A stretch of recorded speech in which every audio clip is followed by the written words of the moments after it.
Hello, hello, hello. A very warm welcome to all our friends, viewers, stakeholders, fans of Africa Rise with Susan West. It is a beautiful Sunday here and officially the first day of spring here in the UK. So I welcome you very warmly to today's discussion. As you join this broadcast, please do the needful, which is create watch parties, invite your friends, send in your questions and comments as you may have them.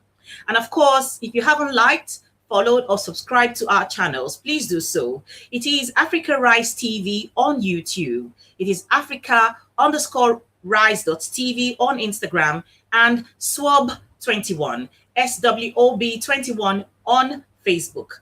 Make sure that you like, follow, and subscribe because in a few days from now, Facebook will be taking away the watch party facility, like I mentioned. So you must like or subscribe to all our channels so that you are able to participate in all of our broadcasts. So welcome. Before we bring on our guest for today, we will like to take a commercial break. Pleasure being on Africa Rise and the fact that you focus on African issues. And I would urge you to continue. And I hope that more and more people will pay attention to the leaders that you bring to speak on Africa Rise, and that this will translate into some change for the better for our continent. Congratulations. Okay. This is your numero uno, and my name is Charlie Boy, the area father. You're the very one of Africa and the president of all frustrated Nigerians. Keep it real with Susan West. Yes, these are the channel where they like to watch when I won't get sand. You know? Africa Rise with Susan West.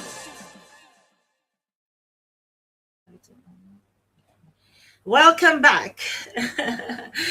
It is today's discussion is something that really tickles my fancy in different ways because lately we have begun to wake up to the understanding of who the true African heroes are for real. You know what I mean? Growing up, we were told certain people were heroes, African heroes, and down the line we're beginning to discover that some of the heroes that we celebrate as African heroes and we're not heroes after all. But to throw more light on some of these issues, we have our guest, Chief Tola Adeniyi, who is waiting in the wings, and in no time, I will bring him on. So do the needful, send in your questions and comments. Let us welcome Chief Tola Adeniyi. Good evening from London, sir. Thank you very much, and good afternoon from Canada here. How are you doing? Very well, thank you. Very well. Thank you for honoring our invitation. So really quickly, our topic of discussion today is true African heroes and legends, consequences of daring to change the status quo. Yes. The reason it is so important that we talk about we touch on these issues is because lately there have been an awakening, in the minds of Africans around the world, in the diaspora, and of course on the continent. And it's a little bit tricky, some of the people that we celebrate as heroes, and therefore we want to begin to really understand the individuality and the contributions each of these people have made to the African continent or African people in general, and if truly these people are heroes, and the ones that we do recognize as true heroes, the price they've had to pay. So please go ahead and let's begin by yes. Who are in your perception, in your opinion, or in your knowledge, with your knowledge, who are the true African heroes? First, if you'd like to introduce yourself. Sorry about that. No, thank you very much. I think it's important we make the clarification. And as you really observed, quite a number of misconceptions have been out there. People who really do not deserve to be regarded as heroes are being crowned as heroes. In this our conversation will also go beyond the African continent and relate generally to people of African descent and the impact they've made on the global space. So that apart from what they made on Africa, what did they make on the world itself, on the world stage? And of course, you can't exhaust this kind of discussion even in 2 hours, even in 3 hours, because Africa, a very large continent, a country with very rich history, so many things have happened that we can not be able to capture all the heroes that have lived and have impacted positively on the growth of the African continent.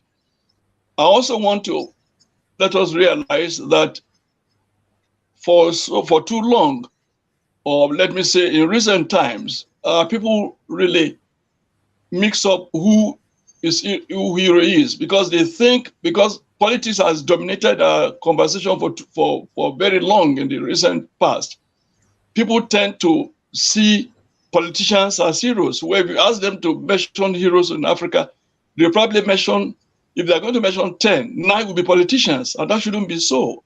We must reckon with theater legends, sports legends, athletic legends, literary legends, and so on and so forth, who are really impacted positively on African development. Be that as it may, I probably will start with a person that is very much close to my heart, and that is Sekou Touré. Sekou Touré is the one who made the phrase that it's better to die in freedom than to live as a slave in opulence, you know. And he dared the French government, he dared Charles de Gaulle when they were trying to impose a constitution on Guinea. And of course, he suffered terribly for it. He was one leader who didn't amass any wealth. He was one leader who was just out there for his people. And his name resonates everywhere when you mention Sekou Touré. And of course, he was swept off, like all the leaders of his generation, by the CIA or by the British imperialism or by France or by whatever their political leaders, colonizers were at that time. So Sekou Touré will qualify, though he was a politician, but he was also an activist. Then when you talk about, it's going to be a pori-pori. I may not be able to just concentrate on politicians at the same time. I mentioned Sekou Touré. One would expect me to talk about Mandela. One would expect me to talk about Albert Lutuli, or those who really fought and struggled in Africa. But I will go to the kings. I will go to Shaka the Zulu.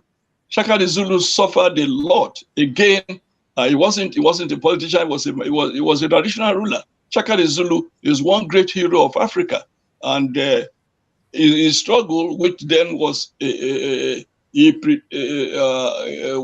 preceded the struggle later of the apartheid era, again marks him out as one of the legends of Africa. I'm talking of Shaka the Zulu.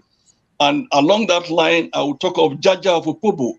Jaja of Opobo was a king in Opobo, and he was so humiliated by the British, was so disgraced and exiled. And along that line, you look at Oberawenu Nubaisi. Oberawenu Nubaisi was the head of the flourishing Benin Empire, one of the greatest empires that ever emerged in Africa. And again, he was also humiliated. He suffered greatly because in defense of his people, and also for daring to challenge colonialism. That is Oberawenu Nubaisi of Benin. And then you remember Asantene, Jean Asantene, the lady who defended the Ashanti stool, and she also, in my assessment, a great heroine of Africa, and her legendary contribution to freedom and liberation in Ghana or in the old Gold Coast impacted very positively on those who followed her steps. And of course, I would say that Nkrumah, the great Nkrumah Osagyefo, was a product of that kind of lead which Ya Asantene provided. So maybe as the discussion goes on, because there are so many of them, you have them in the political field. You have Jomo Kenyatta, who really led the Maumau armed wing in Kenya to get Kenya independence. And of course, history records the serious damage they did to Kenyatta physically, and also the very terrible campaign against him, even when he became head of state. And I think when we're looking about the African that really fought with their blood to get their people free, Jomo Kenyatta will rank among the first three. And again, for daring British colonialism, imperialism, he didn't enjoy much, and he didn't. They could not allow him. They didn't allow him to really do much as expected and as anticipated for Kenya. But of course, he laid the foundation for Kenya, and now. And his legacy endures because the Uhuru, I mean the legacy of Jomo Kenyatta still resonates in Kenya up till now. So he's one great leader of Africa that we should always talk about. I don't know whether people will remember Shelling, a boxer who won gold during Germany, during the Olympics in Germany. Was an American boxer, and even the chancellor of Germany was there. Even the American president flew in to witness that match. But when Shelling, when he won, an African American, when he defeated his white opponent, the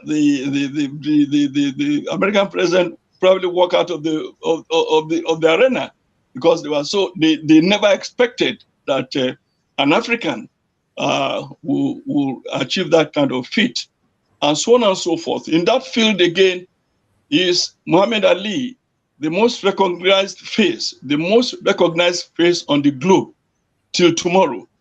Is one face that everybody will recognize and identify once they see it.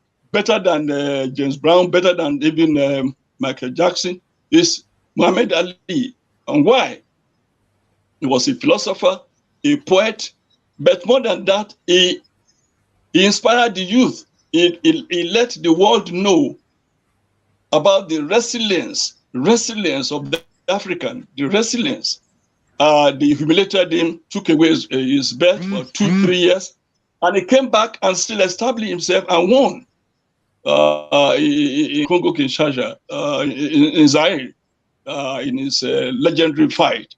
So Muhammad Ali represents a lot for the African psyche, and till tomorrow again, his legendary stature, his contribution to boxing, his contribution to sports, his contribution to philosophy and immediate poetry will last forever, and it gave a lot of pride and confidence to the Africans of his generation. And up till now, right, a lot of people still appreciate what contribution that Muhammad Ali has made. That is also in that field. Right. Before you interrupt, I want to quickly come in. I just want to quickly come in here. Yes. If you could, for a moment, concentrate on the political heroes and legends. Okay, no problem. Reason being is because lately, of course, Tanzania have lost their president, and the entire Africa have now come to know that come to see President John Pombe Magufuli as an African hero that is in the league of people like Thomas Sankara Thomas Sankara and his likes, and like Patrice Lumumba and so on and so forth. Okay.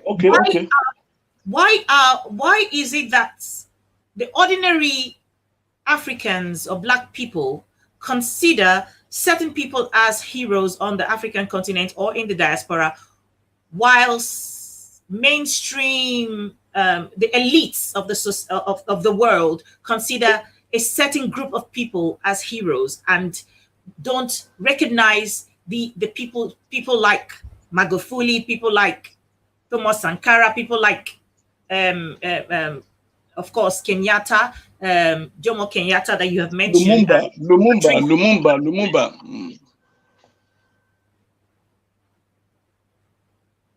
Yes, go ahead and Oh, I react. understand you. I mean, what I was doing actually, I started with a panoramic view. I intended to concentrate on the political leaders one by one, but I thought I just wanted to let our people know that when we are talking of heroes, they should not just see them from the prism of politicians alone, and there are so many other people had played heroic roles in making Africa what it is today, and the kind of suffering, the sacrifices they made.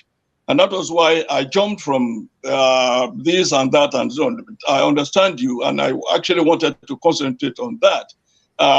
When I started with Secretary to along the line of your thought, and after Secretary, of course, I would mention Nkrumah. And Nkrumah, we know that the moment he published he was brain behind the African Union or the OAU at that time. But the moment he wrote and published his colonialism was form of new colonialism, it was form of advanced form of colonialism in 1965, and the book got to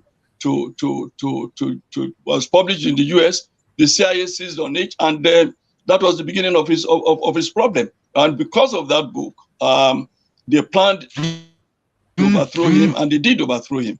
And of course, Nkrumah, his legacy lives on. He also suffered. They started the campaign of calumny, saying it was corrupt, it was this, it was that, and so on and so forth. And they really derailed the development that Ghana was conceived by him, the great plans he had for both Ghana and Africa. Because Nkrumah is credited to say that until the whole of Africa is free, the freedom of Ghana amounted to nothing. So I would say that it was them that did that to Nkrumah because of OAU at that time and because of the book he published. Following on that is Malcolm X. Malcolm X visited Ghana. He saw what Nkrumah did, and he went back to establish what he thought was going to be like OAU, the African American Organization of African American Unity, OAAU. And the moment he did that, again in '65, the CIA seized on him, and they gunned him down. It's along the same line that we talk of Martin Luther, who his following and followership was a great threat to the establishment in the US, and they were following and shadowing him until he made "I Have a Dream" speech. And as soon as he concluded that speech, they let him go and realize his dream in heaven, and they gunned him down. So again, another is the political legend is a civil rights exponent in the realm of getting freedom and actualization and emancipation for his people all over the world. So we have that. And then Thomas Sankara came, believed in women education. He was the first to say that every Burkina Faso woman must be educated, the guy child. Then improved on the education budget for the girls in Burkina Faso. He rejected the IMF loan, rejected the World Bank loan, and provided water, potable water, and several other things within the shortest time, less than 4 years as ruler of Burkina Faso. And then again, they gunned him down. The CIA killed him and brought Compaoré and they allowed Compaore to rule for 27 years because he was dancing to their tune. So that we really, have, sorry, because you mentioned that, it's still yes, it's something that I'm eager to talk about, is that okay, in the way Thomas Sankara was taken out because he was trying to do right by his people. yes. How can you see, do you see similarities in that with what has happened with Magufuli of Tanzania? Of course, but much more, because Magufuli, the difference is even noteworthy, because Magufuli came through the ballot, unlike Sankara. I mean, his people wanted him, and he didn't disappoint them. He worked so hard. Again, rejected IMF, rejected World Bank loan. Didn't subscribe to the bogus campaign about this misleading campaign about COVID-19 and so on, and all the surreptitious effort designs of the Western world to depopulate Africa. He could not stand it, and he was very stout in defending the rights of Africa to life, the rights of African people to be in the world. And he said, no, I cannot allow this depopulation agenda through the back door. I don't want our people to be killed by this untested vaccine and so on and so forth. And rather than seek a solution abroad, he relied on the vaccine developed by the neighboring country, Mozambique. And for many other things, he declared free education for his people, and he banned overseas travels for ministers. And even if they are going to travel, they have to travel economy. And he himself never traveled out since he has own power in Tanzania. I mean, there's no doubt in my mind that it was poisoned. There's no doubt in my mind that it was poisoned. And it was because, again, when you're talking about the sufferings that attended their struggle and their activism, that is part of this. That is part of the sacrifice. It made the kind of consequence. And I just hope that his deputy, who now is the president, will live up to expectation and will not derail, because that's always the design of the Western imperialism. Once they cut the head or they cut off the head of whoever is leading, they will then enthrone a puppet. And so Magufuli, if you are going to really answer your question, I think he probably towers above so many other people that came before him. And to have killed him at age 61 is really a disaster. And most of us who have been following the trend in Tanzania are still really in shock. Right. You know, once upon a time, we celebrated the heroes that the West will celebrate as African heroes.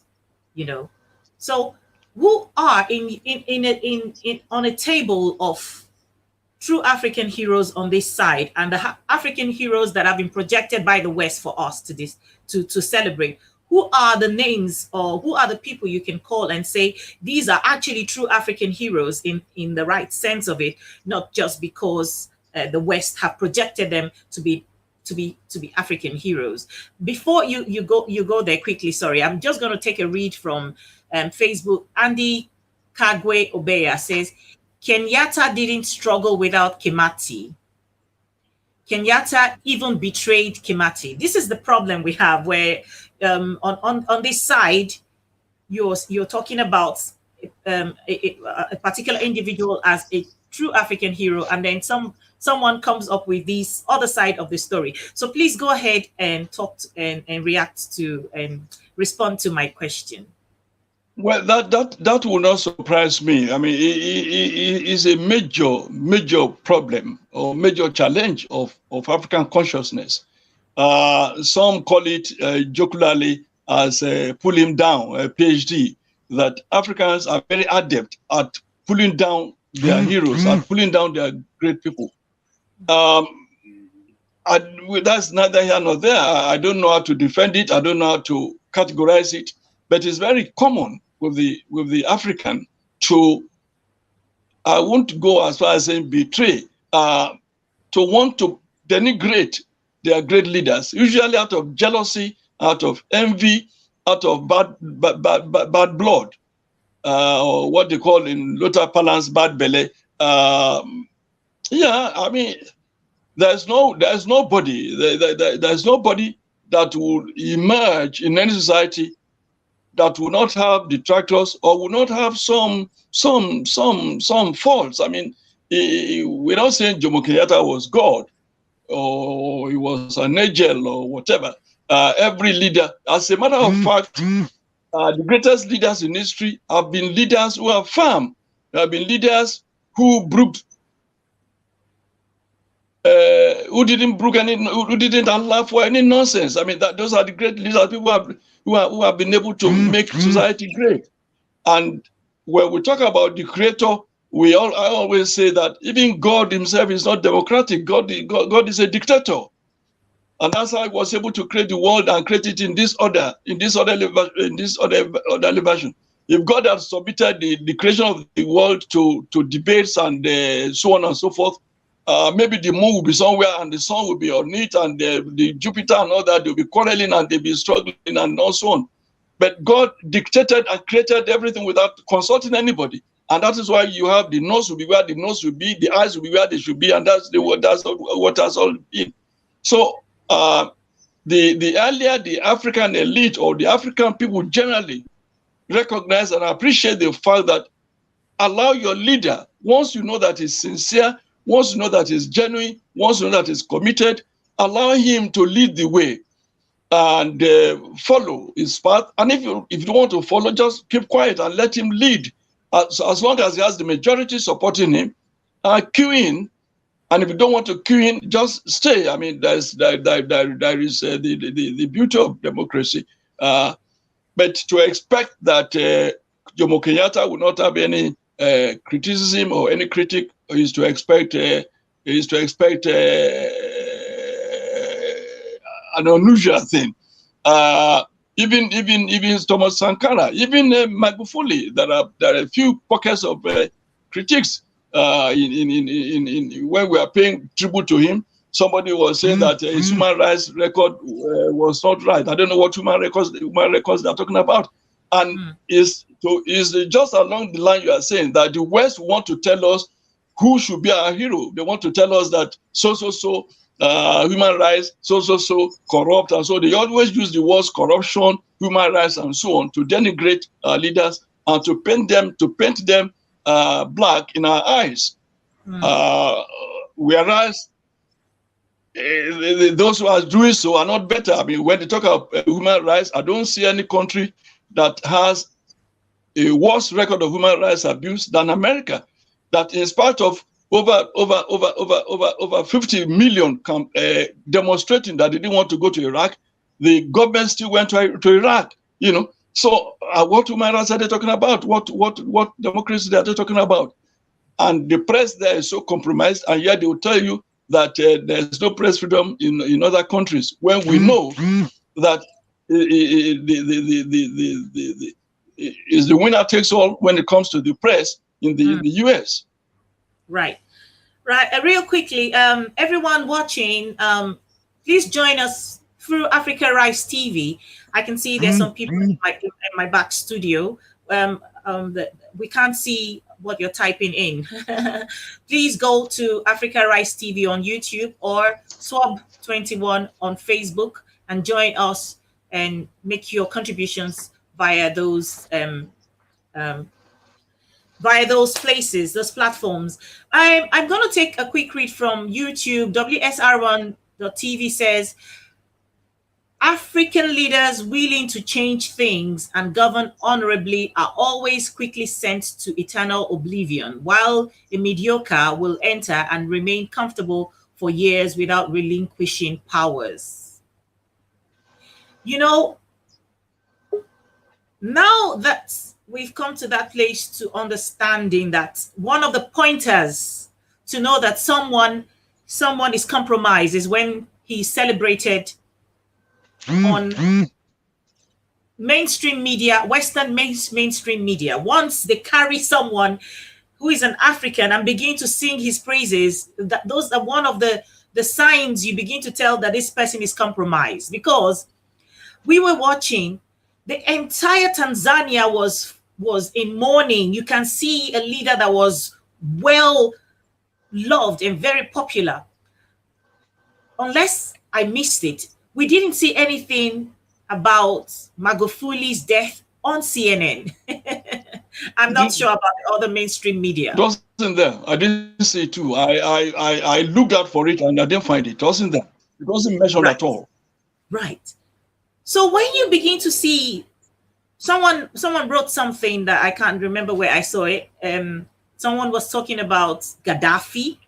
It took us to this point for people to really understand the dynamics of world politics and how people like Gaddafi pay the ultimate price, being Pan-Africanist.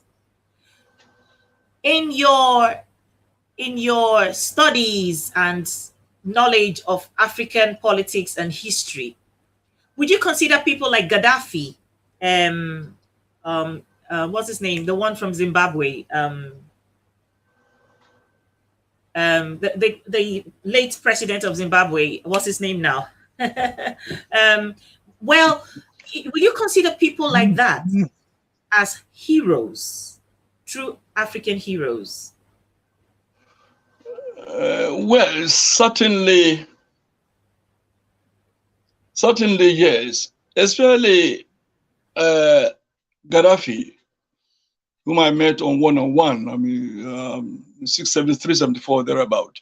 Gaddafi, I don't think any African leader to date has beaten Gaddafi's socialist tendencies, his contributions for social stability in his country. Free education, free water, absolutely no taxes. When you are married, you are given a flat and a 2-bedroom flat once you are married. Everything, water, everything, electricity is supplied free. And also, he wanted to replicate that all over Africa. That was why he was pushing for Pan-Africanism. And several times, he also, even at local level, he tried to form a union with Egypt and another country by the side, and the Western world did not allow it. Gaddafi, in my opinion and in my assessment, contributed more to his people, to the emancipation of his people, than any other African leader that I can mention, that I can talk about, in terms of provision to the people. The only downside was that, yes, maybe it could have left after 15 years or after so many years. But then they forget to realize that Thatcher, but for her health, Mrs. Thatcher would have been prime minister for God knows when. You know, she could have stayed there for as long as people voted her party as majority. So they have, the Chancellor, Angela Merkel, has been there now in power for many years in Germany. They won't talk about that. But when an African has a second term or third term, they will start saying he's a stay put president, and they run the president down, especially if he's not doing what the Western world will want him or her to do. So Gaddafi, to my mind, did more for his people than any African leader that I can think of, in terms of provision of social services for his people. The other name I was trying to remember was Robert Mugabe of Zimbabwe. Yes, Mugabe. I was waiting for you to remember. I don't know how you could forget Mugabe and Joshua Nkomo, who really fought for the liberation of the then Rhodesia. Yes, he was also a fighter. He got there through struggle, just like Jomo Kenyatta. Again, the Western world decided, the British, they've taken all their land, all the fertile land and so on. And then he said, no, this is not your place, this is your land. Because he took away the land, he nationalized the lands and gave to his people, encouraged them to do agriculture and so on. They started bad-mouthing him, they started writing and publishing so many horrible things about him. Apart from that, this is a man, I think, is on record that is probably the most educated African head of state, the most educated African head of state, with God knows how many degrees, maybe 12 degrees or thereabout. and a very knowledgeable man and a very resilient man. Again, he did very well, but his country was not as lucky as Libya in terms of resources. But even within limited resources, he did well. But what we should realize that he could have done much more. He could have done a lot more if the Western world had allowed him peace. They harassed him from day one till the end of his life. They didn't give him peace one day. They didn't give him any breathing space, and that probably hindered the huge contribution he could have succeeded in making, if not because of this harassment and lack of peace. But yes, Mugabe did well, and also he deserves to be regarded as one of African heroes, at least for being able to even drive away the whites in Rhodesia and renaming his country Zimbabwe, just the way the Sisulu and so on did in South Africa, culminating in Mandela taking over the reign of government. Right. But, yes. I'm gonna take quick reads again. Charles Odune, watching from Facebook, says, sadly, the reality in Africa is to aid the destruction of a good leader and aid the support of the like of the Nigerian leader who has totally turned his back on the welfare of his people. And then Des Ade says, aside power hunger, Gaddafi of Libya is a hero. During his time, Libyans don't leave their country. They have plenty to take care of them. And WSR1 says, Gaddafi sets up a fantastic social system that can be compared with real wealthy European countries in Libya. And they couldn't succeed until they used our own Obama to finally eliminate him. You know, when you mention African heroes, true African heroes, it's so sad that not one name easily comes out that is a Nigerian name. And then we have this situation now where... You mean in Nigeria? We have the situation where this President Buhari is in office, and with all the atrocities that is going on, the West have turned a blind eye. Isn't Nigeria presently a victim of the same tactics we're talking about? Of course. I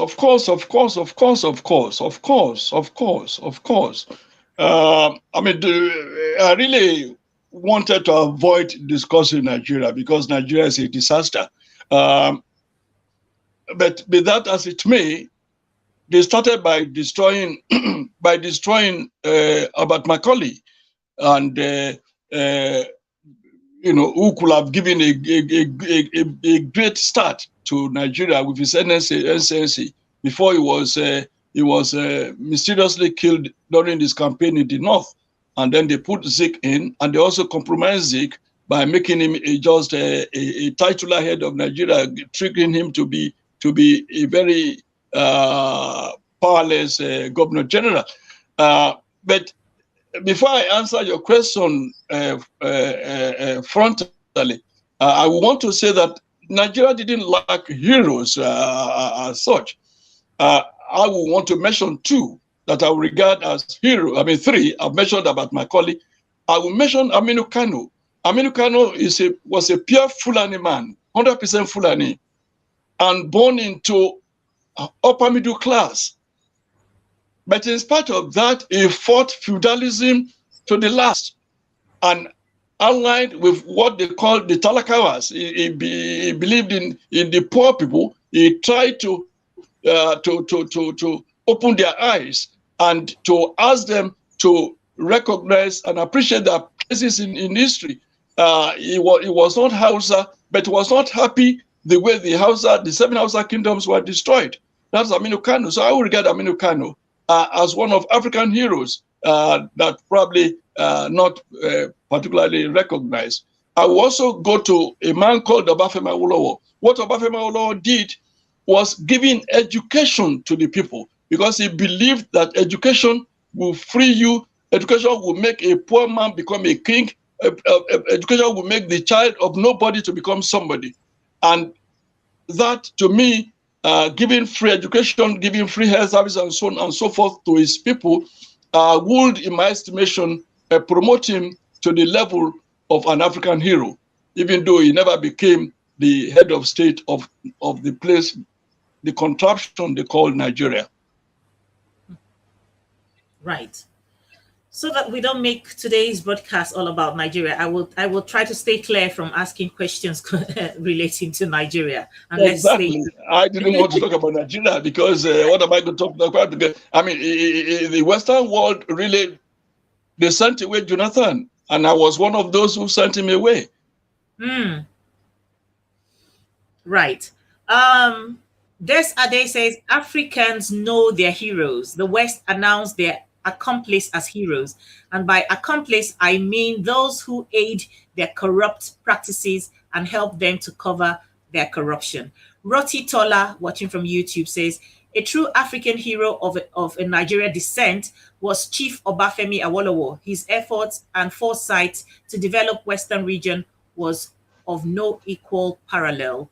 And WSR1 says complete disaster is the real definition of the present day Nigeria. And recently, there's been a lot of noise that we have been making on social media. Some people looked at it like we're making a lot of noise just on social media, but we're making an impact. We're making a difference. Just a few days ago, we had past heads of states and current heads of presidents of different African nations, you know, meeting up and having to publicly able to voice the things that ordinary citizens have been talking and crying about, which is that there is nothing that comes out of Africa. There is nothing, whether in raw materials, politically, any which way you look at it, economically, that is it's exploited for the purpose of improving the lives of Africans. They have finally gotten to that point where they publicly are now voicing, because we never used to hear people in positions of authority come out in Africa to state these things. Now that someone like Magufuli have been taken out, because we don't have all the evidence, like if he went to court, but we are sure of our names that he was taken out. And about three high-ranking people in his government was taken out in a space of 2 weeks. Do you think that we are brave enough as Africans to keep daring these people, knowing that trying to change the status quo would mean that you might pay the ultimate price? I think a lot of Africans now have got their voice. When I saw the reaction to the Floyd murder in the US and how it aroused the consciousness throughout the world, I can see the same being the emboldenment. I can see the same trend now sweeping through Africa. Africans, especially those of you in the media and others, have started to have their voices back. They've started to realize that they just have to talk. You have to speak out. Just have to speak up. As you speak up, you have to speak out.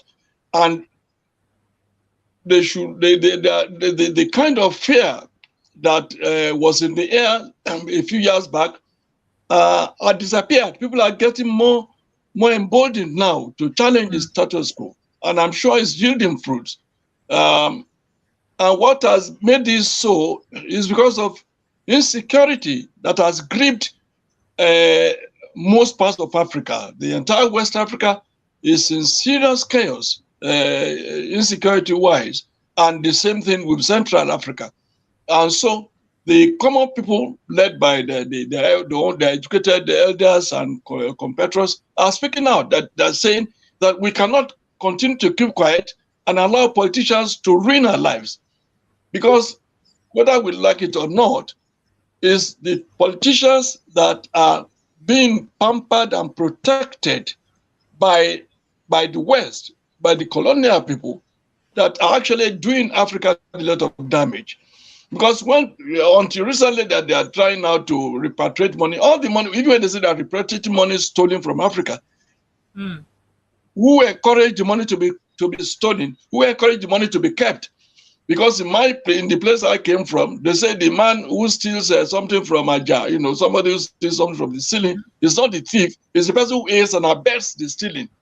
Because if you put something on your ceiling and you steal it, you cannot bring it down yourself. Somebody must help you to bring it down. So who encouraged the Africans to be taking money to Swiss banks, to several other places where they just take billions? When somebody comes to UK and brings £1 billion, I mean, you should ask where did money come from. They were not asking, so they knew they colluded with the stealing of bankruptcy that Africa is going through. But now there's pressure because those at home and the new the social media is helping. It's the greatest thing that has happened in the 21st century.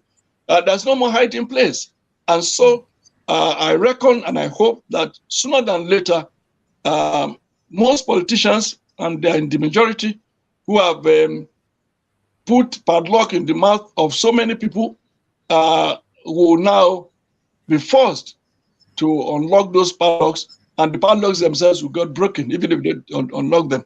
So I'm saying in essence that the days of keeping quiet are gone. Right. Des Ade from YouTube says, unfortunately, they are hypocrites. Africans are still struggling to get their best brains, hands into government. A rising star to watch is President of Rwanda.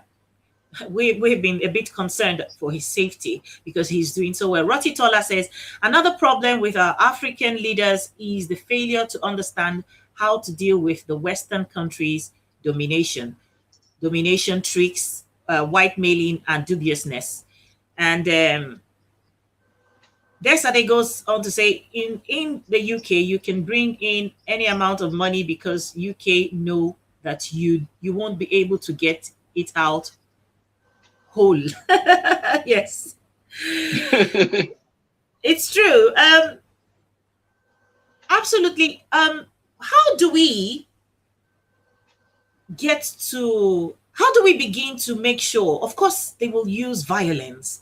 They are the good brains and hands that can turn things around, that can be resolute regardless of the threat against them. But when you're in a situation, take for instance the Nigeria situation, where they use so much violence, use the guns, use the military to silence people or to take power by force, how do we get to the point in Africa where we make sure that the will of the West does not see the light of the day, and that true heroes really are not paying the ultimate price at all times? Well, it's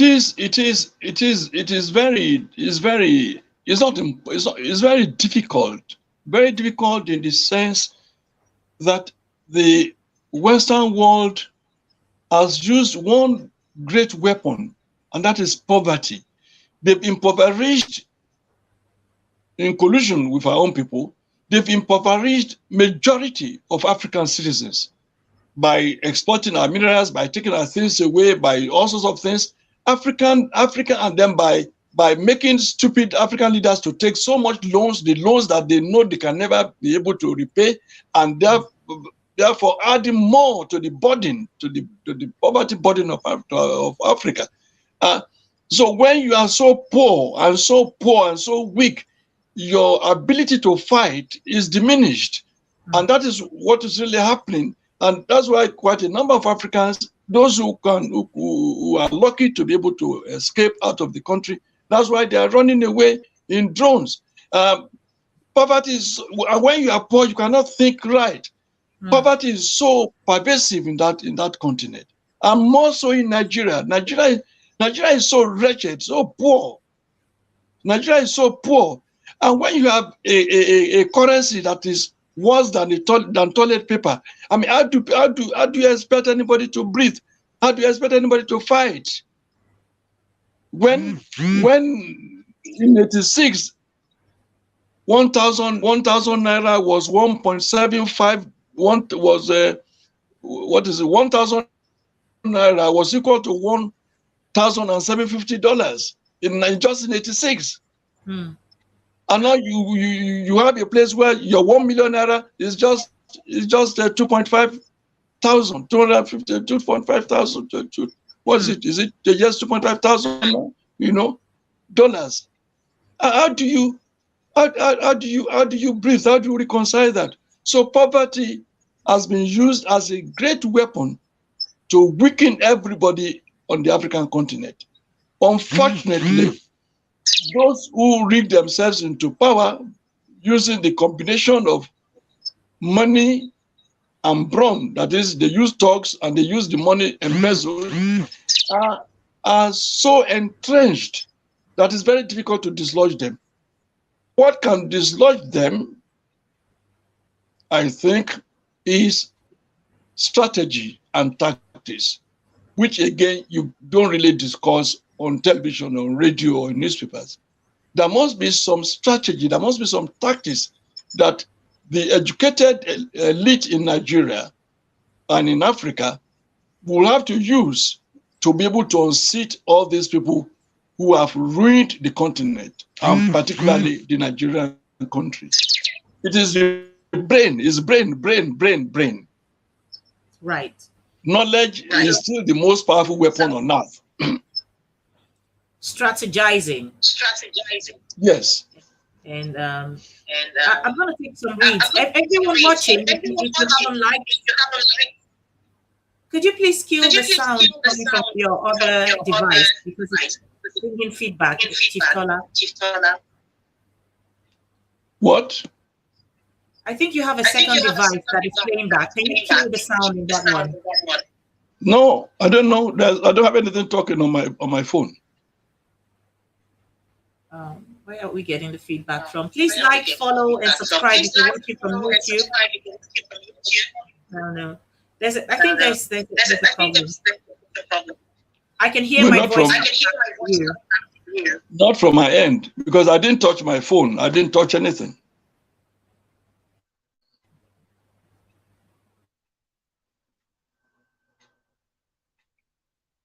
Phone. Mute your phone. Mute your phone. I should mute my phone? Yes. Okay. Well, I don't know. Is it the mic I will press or what? Just turn it down, Willie. Yourself here. Anyway, I don't know how else we're going to fix that problem. Quick reads from Facebook. Charles Adeniyi says, perfect example of pull him down is Governor Otom Emmanuel of Benue. He is in the firing line. The media is silent, and as well as the people, I think he meant to say. And Roti Tola from YouTube says, thank God for Paul Kagame of Rwanda and Nana Akufo-Addo's effort in turning their countries around in their policies.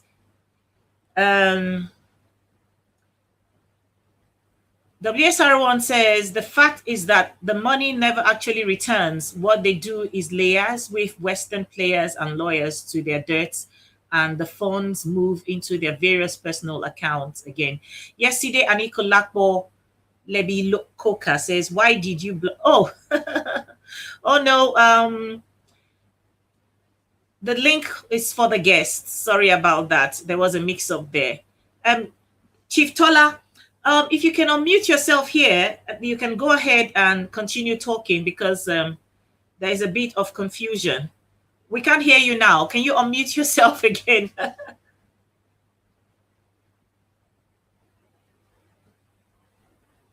Okay. Are you hearing me now? Yes, I can hear you. Yes. And I can hear Before we myself. come, I was telling you that I didn't want us to see only African politicians as heroes. I still maintain that to narrow down the sacrifices made by generality of Africans to just political leaders who became president or whatever would be unfair to people like people like music, the reggae uh, superstar. What's his name now? Peter Tosh. No. Bob Bob Marley. Marley. Yes. I mean, but more. I mean, 90% of Bob Marley's songs are about freedom, about activism, and they impacted the African living in Jamaica, the African living in Britain, the African living in America. So we cannot. When we are talking about African heroes, Bob Marley also did a lot, and of course, even though they say he died of cancer, I know that he was also put out, and he made a great impact. Then you cannot also undermine or underrate the role played by James Brown.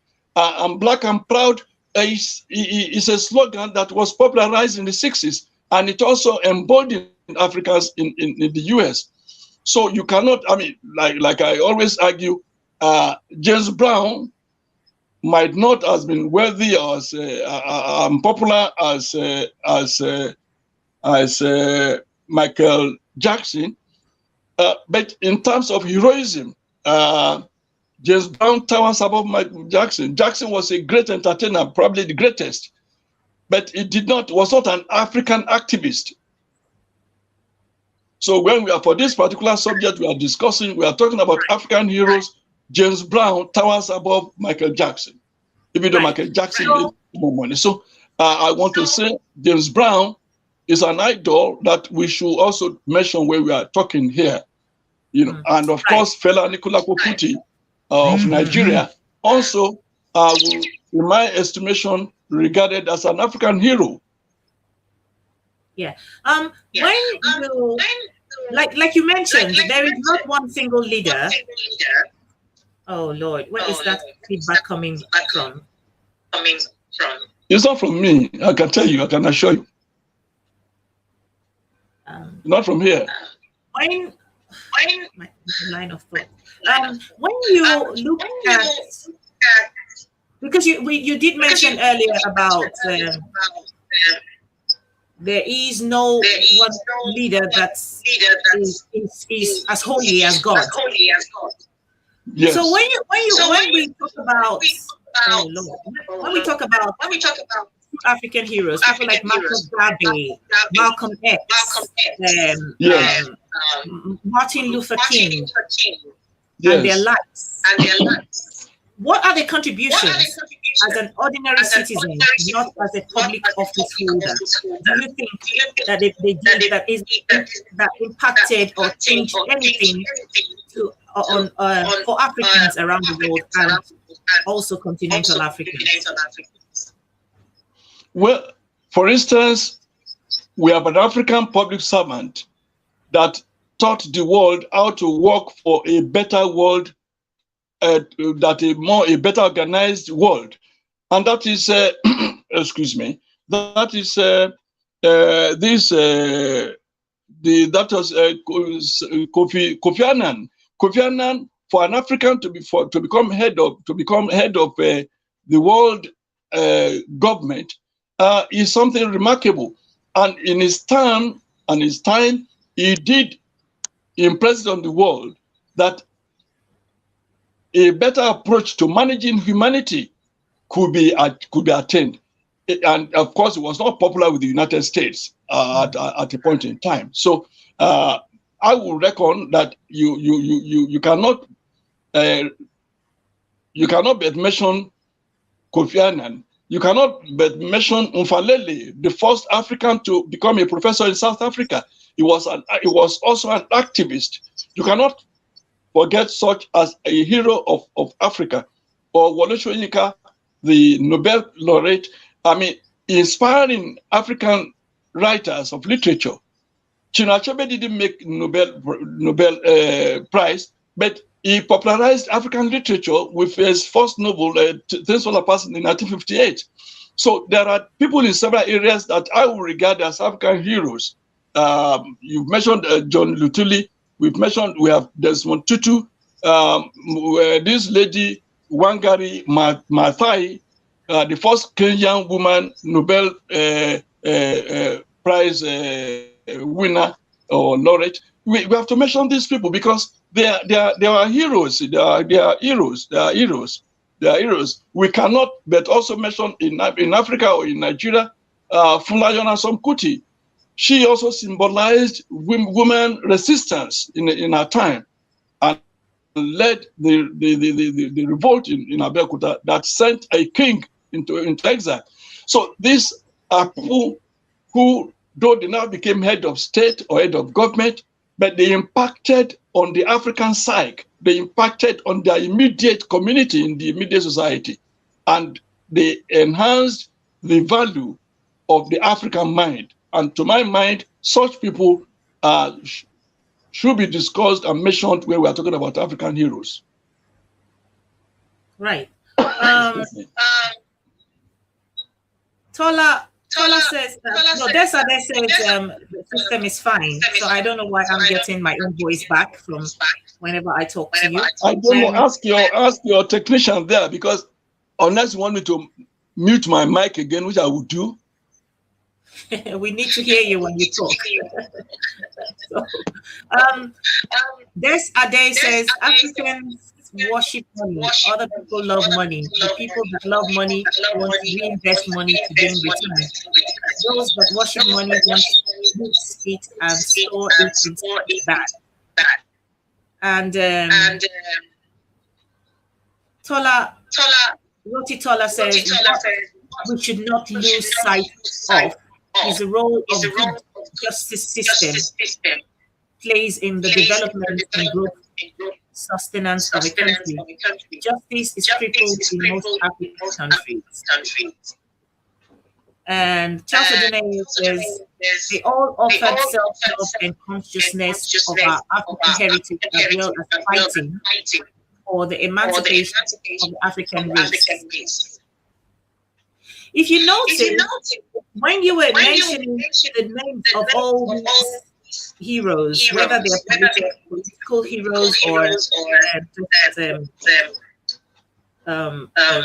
literary heroes, if you notice, most of them share a lot in common, which is it's either they were thoroughly harassed, beaten, or killed.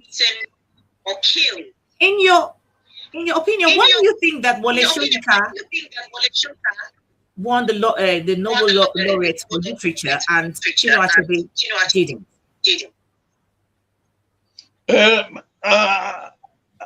It's not a question I will probably be able to answer without being partisan, because at a point in time, I was very close to Wole Soyinka.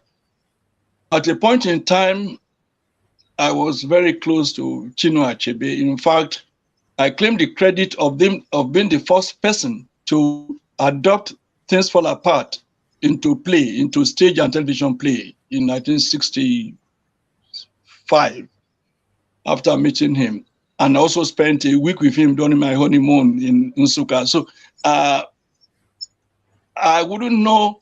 I'm sure you also know that all these Western, I don't know. Okay, let me answer your question. They gave Mandela Nobel Prize for Peace. And the same people gave Nobel Prize to Anwar Sadat. They gave it to Anwar Sadat because they needed Anwar Sadat to dampen the enthusiasm of the Egyptians against the Israelis during the Israeli war and so on and so forth. There are people in Africa that we know do not deserve any Nobel Prize at all. But the Nobel Prize is given by the Western thought, by the Western consciousness. So they will give it to whoever they believed in their own reckoning, lived up to their own expectation as so defined. You understand? You get what I'm saying? So Right. it is they who will now be able to answer you why they gave it to Shoyinka and not to Achebe, and not to Pepper Clark, and not to even Olarutimi, or some other poets of Nigerian descent, you know. Right. Just as we round up, on Did you mention Steve Biko? Did you talk about Steve Biko? Go ahead and talk about Steve Biko, please. Steve Biko, I mean, there's no way you can write the history of South Africa, the struggle in apartheid Africa, without mentioning Stephen Biko, who was stripped naked and manacled and killed in police custody because he fought against the South African after the massacre 170 students in Soweto. I mean, Steve Biko and Malcolm X will probably rank equal. In fact, Steve Biko will rank higher than Malcolm X, because Steve Biko was right in the midst of struggle from day one till he died at the admissible age of 30, just 30 years. Between the age of 21 and 30, he did so much in South Africa, and he lost his life, and in the most horrible manner. So there's no way we can talk about heroes of Africa without mentioning Steve Biko, and without mentioning Maria Makeba, who was also in the streets in America, in England, campaigning with her songs to arouse the consciousness of the West. So you have Stephen Biko, you have Mama Africa, Maria Makeba, you have we've already mentioned Sisulu, we've mentioned Oliver Tambo. Then we cannot forget even Winnie Mandela. You know, we cannot forget Winnie Mandela.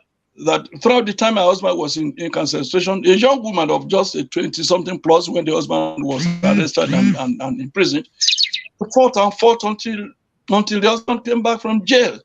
And these are people, I would say, were fighting the cause of Africa, fighting the cause of Africa emancipation and freedom, fighting for the poor people, the common people of Africa, who were being harangued by Western imperialism. So, and that was why I was saying that we cannot just limit our heroes to those who held government power. If you allow me, I could even mention Jordan as a hero of Africa, because he's a man who made so much money, who played tennis to fame, and yet never involved in any scandal. No scandal around his character, around his fame. Again, he's a symbol of, we'll tell the world that we have people like Michael Jordan who are saying that that's what the Michael Jordan represents, what an African should be. Africans have dignity, have honor, have sense of responsibility, have sanity. So when we have some of us African leaders in various ways, fields, that have done so much to represent the image of Africa, the correct image of Africa, and send that correct image to the world, I think they deserve to be crowned as heroes. Right. WSR1 also mentioned Lucky Dube. Who? Lucky Dube. Did what? Lucky Dube. Yes, that Lucky Dube. What's the name again? Lucky Dube. What did he do? Yes, what did he do? WSR1 mentioned him as a hero. Okay. Who did? A viewer from YouTube mentioned Lucky Dube as a hero that should be mentioned. And Roti Tola says Says, good program, Susan. Efforts like yours help to liberate the minds, serious minds, though, on issues affecting the development of our continent and people. Good job by Tola Adeniyi as well. Kudos. And then there was someone who mentioned about the Anikula Kuti's family. When I had friends on this program last year, and so one of the things I feel I got from when he was talking was the pain of how his father paid the price of emancipating the mind of Nigerians and Africans, and he doesn't think it was well appreciated. This seemed to be the reason why sometimes people are have display cold feet in wanting to come out, because even if you're bold enough, nobody wants to be to fight for nothing, so to speak. And then when you're gone, you're gone.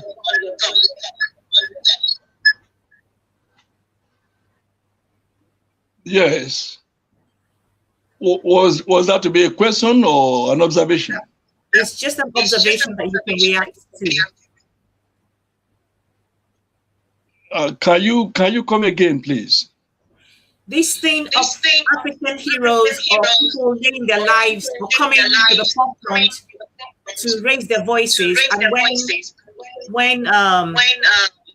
when trouble comes, they don't seem to have the people they're fighting for coming out and backing them up. Well, there are two answers to that single question. If you are talking about the Bible, they say a prophet is without honor, save in his land. It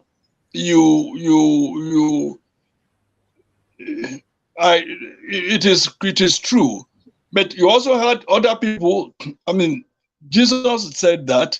But Muhammad had his own people following him throughout, until he died.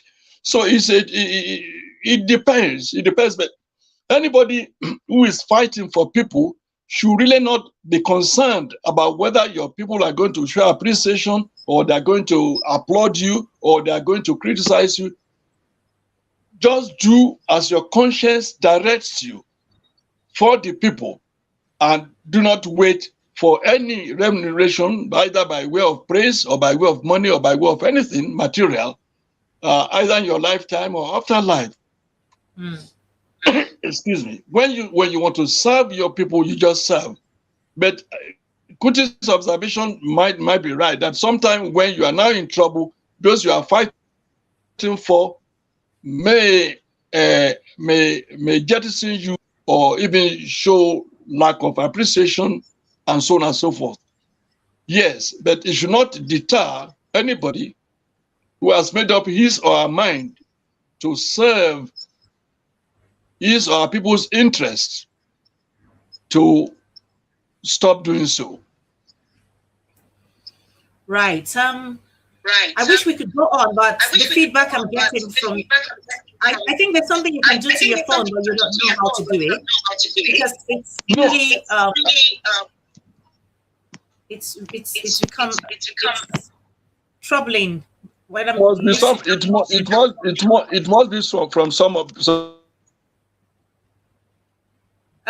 Okay, we're gonna round up today's conversation really soon, because I don't like the sound that the feedback I'm getting.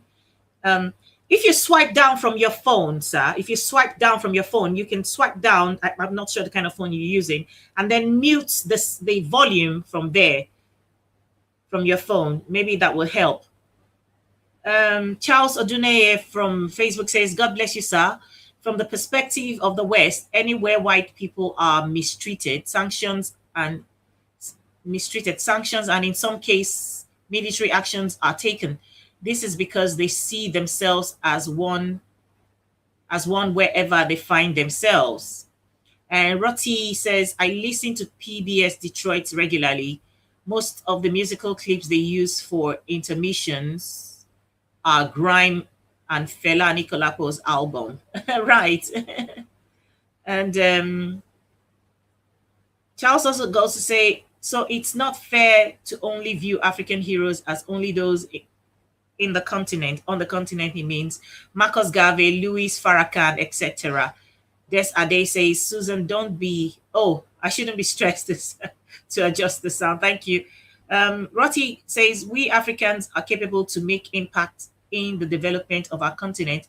The only thing standing in the way are the corrupt politicians and corruption. Yes. So just finally, your final thoughts for today. Like Charles Adeniyi was saying that we shouldn't only consider African heroes as those from the continent, like you have stated earlier. Please, your final thoughts concerning the true African heroes. You can unmute yourself and go ahead, please. We can't hear you. Can you hear me now? Yes. Yes, I mean, I didn't limit African heroes to just Africans. I mean, those on the continent. I mentioned James Brown. I mentioned Muhammad Ali. I mentioned Bob Marley. You know, and so on. I mean, they're not on African continent, and we have them. We have them, and we have them. I mentioned Malcolm X. I mentioned Luther King. They're not on African continent. Be that as it may. When we are talking about African heroes, I will say that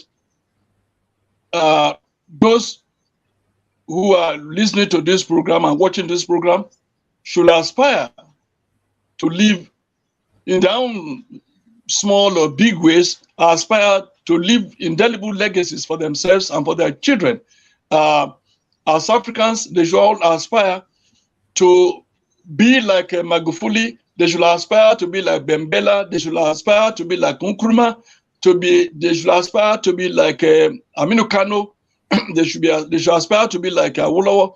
They should aspire to be like Gaddafi, to be selfless, and to be bold. All those that we have mentioned so far had one thing in common: courage, boldness, steadfastness, stability. They were constant. So those are attributes that run through all of them, from Fela Anikulapo to everybody. They are very courageous people, very outspoken, very bold, very focused. And so if we have those attributes, because the purpose of discussing African leaders this morning is to, or African heroes, is to see those qualities they have that could continue to influence those of us who are still not qualified to be regarded as African heroes, and also for generations coming behind, that these are examples they should emulate, these are examples they should copy, and these are examples they should allow into their own private homes. These are examples that we should now try to duplicate and replicate, so that Africa can be free, Africa can be better, and our citizens can have a better and healthier and more prosperous lives, instead of the poverty that is all over the continent, and instead of the confusion that is all over the continent. Right. And finally, the people who are still here with us, whether they are political leaders or artists or Nobel laureates, who are the people you would enumerate, or you would say are heroes that we should emulate, the people who are still on the side of life? That people who can still emulate. People who are alive and well, who are relevant in the scope of things, whether it's politics or otherwise, but people who are around, who are the people you're going to put on that list and to say yes. One of them is Chief Emeka Anyaoku. Chief Emeka Anyaoku was the Secretary General of the Commonwealth for 10 solid years, and up till now is still relevant in that body. Again, he was a great ambassador of Nigeria. Never had any scandal, never had anything against his name, and he projected the image of Africa very well within the committee of the British Commonwealth. So Anyaoku is one of people, one man that I would regard as a great hero of Africa, and is still alive. I don't know. There are some writers, some artists that I know are doing very well, and they could be encouraged to continue. In the political arena, at the present, as it stands today, I cannot really pinpoint anybody in the Nigerian horizon that was in politics that I would say anybody should emulate or copy. What about Nana Akufo-Addo? What about Paul Kagame? What about because you have mentioned them, that's why I didn't repeat them. Now, of course, Nana is doing very well. Nana Akufo is doing very, very well. And Paul Kagame, the man in Rwanda, I'm so afraid for his life. I keep praying for him that they don't take him out sooner than later. Wow. Thank you so much, Chief Tola Adeniyi. It's unfortunate that I'm getting that feedback. Next time we will try to make sure that we try to fix all these things before we come here. Thank you so much for your knowledge that you shared with us. We appreciate it. Thank you. Thank you for having me, and thank you all the listeners and those also watching this program. I appreciate you all, and I wish your station more luck and greater success in future. Thank you. You are doing good. You are doing great. Thank you. Thank you. And so there you have it. Unfortunately, I was getting the feedback every time I spoke to him. His voice was coming back, and it was a big distraction for me. I apologize. I just want to encourage us as young people on the continent and in the diaspora to not be discouraged, dissuaded, or afraid to leave, to make an impact, to leave our legacy in the sands of time. Make your contributions. If you're one of those who have been picked by the Almighty to make sure that you emancipate your people, do not be dissuaded or do not be afraid to raise your voice, to use whatever tools that is available to you, regardless of what the consequences might be. Because at the end of the day, each and everyone that breathes will die. But when we do go, we want to make sure that we made an impact. We added value to the lives of people around us, to our community, especially as Black people. I can see Roti says, we Africans are capable. Yeah, I have taken that. Odua Women in Action, or Empresses. This is very, yes, absolutely. This is very encouraging. And Des Ade, amazing program. Kudos. Thank you. Yes, WSR1 says, PLO Lumumba. Absolutely. How could we have forgotten Professor Patrick Lumumba? We shouldn't have forgotten I'm someone that is in great awe of this man, whom I've had on this program as well.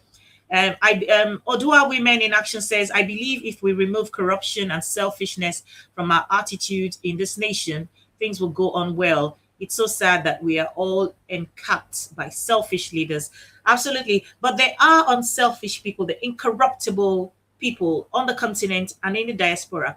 We will keep talking. We will keep emancipating our minds by sharing information, educating ourselves, and of course, reinvigorating our passion that we have for our different countries and the continent as a whole. You know, every little bit counts. Every little bit counts. Thank you for everyone who joined us on today's broadcast. If you're watching from YouTube, please remember to subscribe. And when you do, please press the bell button so that you will be alerted when we do go live, as we we broadcast every Saturday and Sunday mostly. Sometimes at some point we will come somewhere in a weekday when there are salient issues to tackle. And if you are watching from Facebook, please do the needful. Follow and like our page. It is SWOB21, SWOB21. You can also go to Instagram and follow us on Instagram. It is Africa_rise.tv.